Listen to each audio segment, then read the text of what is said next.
दरम्यान उद्धव बाळासाहेब ठाकरे यांच्या शिवसेनेतून रत्नागिरीतील काही पदाधिकाऱ्यांची हकालपट्टी करण्यात आली आहे। रत्नागिरी जिल्हा संपर्क प्रमुख राजेंद्र महाडिक, जिल्हा प्रमुख विलास चाळके, चिपळूण संगमेश्वर विधानसभा प्रमुख रोहन बने यांची पक्षातून हकालपट्टी करण्यात आली आहे। पक्षविरोधी कामं केल्याने पक्षातून त्यांची हकालपट्टी करण्यात आली। तर तीनही पदाधिकारी आज शिंदेंच्या उपस्थितीत शिवसेनेत पक्षप्रवेश करणार आहेत।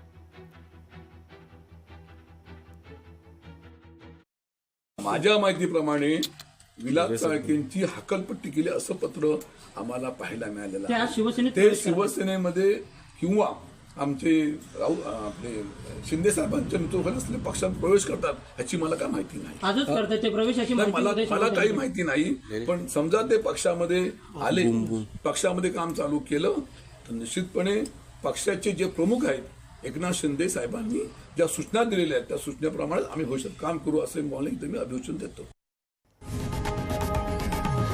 लोकशाही मराठी ऐका, पहा, जागरूक रहा।